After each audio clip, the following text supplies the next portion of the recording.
Welcome back to Nature Labs and our coverage of the 2025 Canadian federal election. The polls have now closed in Quebec, Ontario, Manitoba, Saskatchewan, Alberta, Nunavut, and the Northwest Territories for about a half an hour. And of course, now BC and the Yukon have seen their polls closed. That means almost every Canadian vote is currently being tabulated, and we'll soon have a good idea of who will form the next federal government.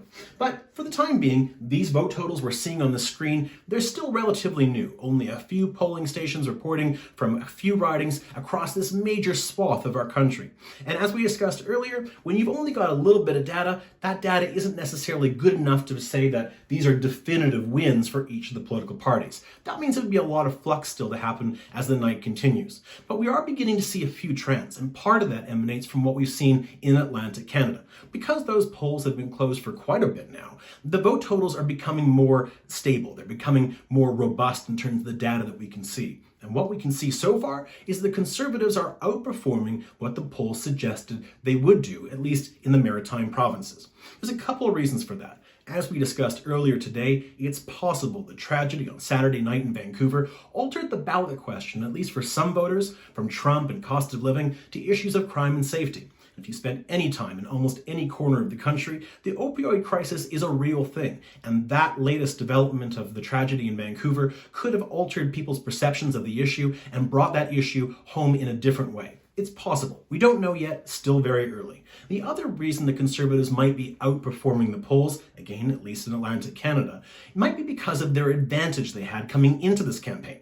Don't forget, Pierre Poilievre and the Conservative Party have been asking for a federal election for years now. That means they've been well prepared. They've raised more money than any other political party, and they've been able to heavily ID their vote. It's what's known as the get out the vote apparatus. Every political party has it, and it's important to every election campaign at any level across this country and frankly around the world. You need to know who your voters are, and you need to make sure that you can convert poll numbers into actual votes. The Conservatives lead the way in this. They have very sophisticated data analytics, and they have a great team to help convert those poll numbers into physical votes. So it's possible that advantage, the extra resources and tools the Conservatives had coming into this election because they were better prepared for it, might be giving them an advantage to actually convert their poll numbers into votes. Whereas the Liberal Party, who were certainly polling better than the Conservatives, again in Atlantic Canada, didn't have that time to prepare. Their leader is relatively new. The political party wasn't prepared for this election in the same degree. A lot of the candidates are new, and as a result, they didn't have maybe as good of a sense of who their voters are, and might not be able to convert some of those high poll numbers into actual votes at the ballot box. Again, it's early days, and we're talking about one region of the country and one region with a smaller population where specific local issues like fishing, like the resource industry, might have shifted some votes. And of course, like we discussed, a last-minute event like what happened in the tragedy in Vancouver on Saturday also could have altered people's votes at the last minute. So it doesn't mean the pollsters got this wrong, but it does mean that what the polls predicted isn't totally coming to fruition, again, at least in one region of our country, with several ridings in that region still to be determined.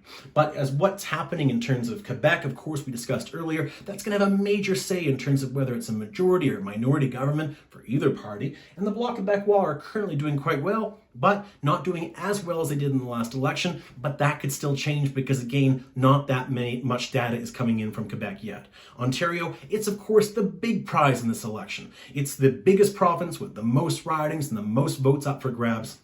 And as you can see, all the political parties are trying to make hay off Ontario. Certainly, Premier Doug Ford has suggested that his polling suggests that Mark Carney and the Liberals will do well. Whether or not that's true, again, we'll see. How good is the get-out-the-vote apparatus of the Liberals or the Conservatives in the province of Ontario will go a long way towards deciding who wins tonight's election.